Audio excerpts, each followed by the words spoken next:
அனைவருக்கும் வணக்கம். ஏற்கனவே நான் பூலியை பற்றி நான் ஷேர் பண்ணியிருந்தேன்.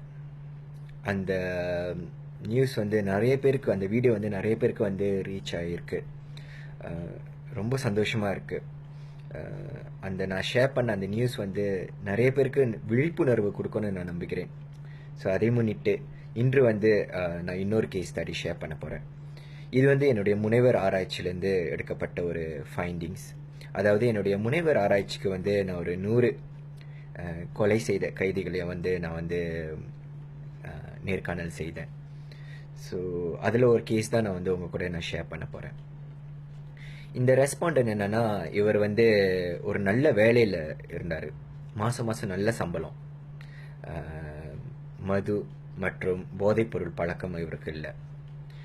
ஆனால் அடிப்படையில் இவர் ஒரு கோபக்காரர். இவர் என்ன செஞ்சிருக்காருன்னா, அவருக்கும் அவருடைய கேர்ள் ஃப்ரெண்டுக்கும் ஒரு சின்ன மன வருத்தம், ஒரு சின்ன ஆர்கியூமெண்ட் தான்.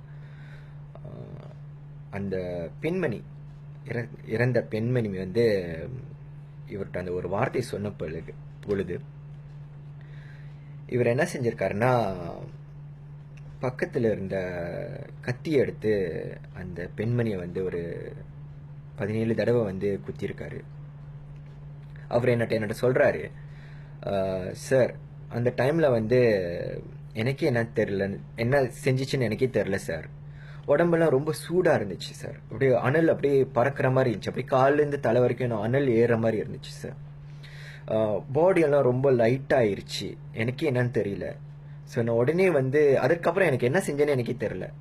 ஆனால் ஒரு 10 நிமிஷம் சென்று தான் நான் ரியலைஸ் பண்ணுறேன், அவங்கள ஒரு 17 தடவை நான் குத்திருக்கேன்னு.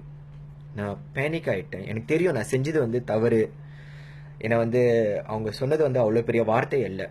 இருப்பினும் என்னாலே கண்ட்ரோல் பண்ண முடியல.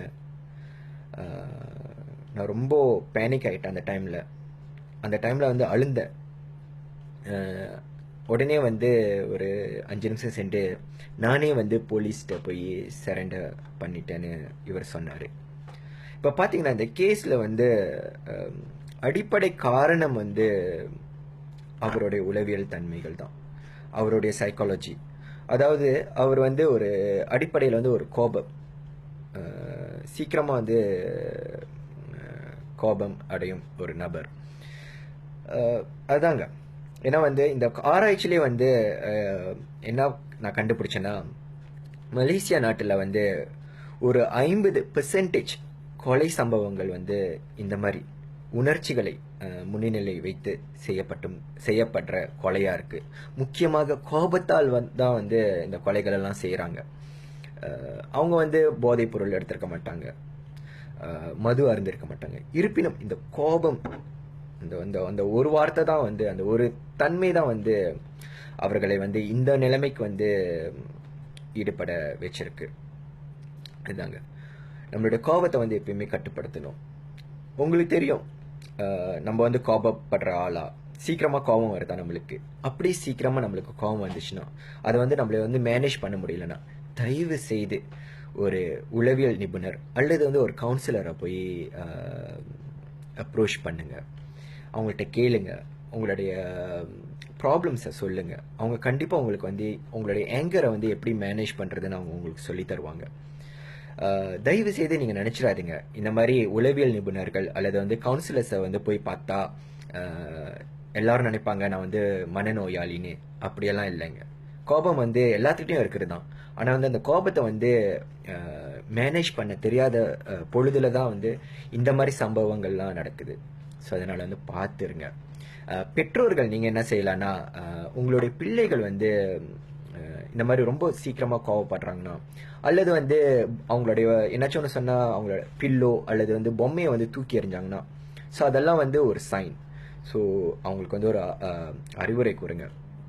ஸோ நீங்கள் சின்ன வயசுலேயே அவங்கள ட்ரெயின் பண்ணால் கண்டிப்பாக அவங்க கோபப்படுற மாதிரி அவங்களுக்கு தெரியும் அவங்களுடைய கோபத்தை எப்படி மேனேஜ் பண்ணுறதுன்னு.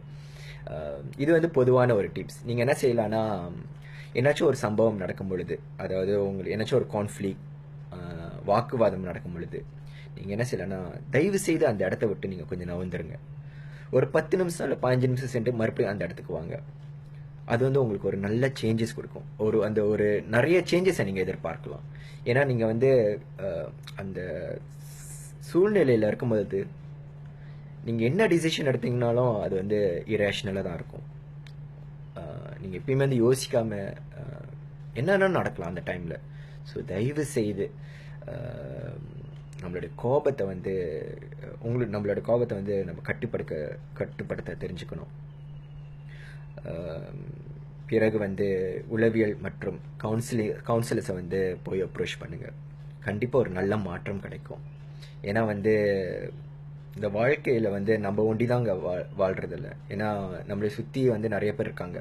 அம்மா, அப்பா, துணைவியார், பிள்ளைகள். ஸோ நம்மளை நம்பி நிறைய பேர் இருக்காங்க. ஸோ நீங்கள் செய்யும் ஒரு செயல் வந்து மற்றவங்களுக்கு வந்து பாதிப்பு கொடுக்கும். ஸோ அதனால் வந்து கோபத்தை முடிந்த அளவுக்கு கண்ட்ரோல் பண்ணுங்கள்.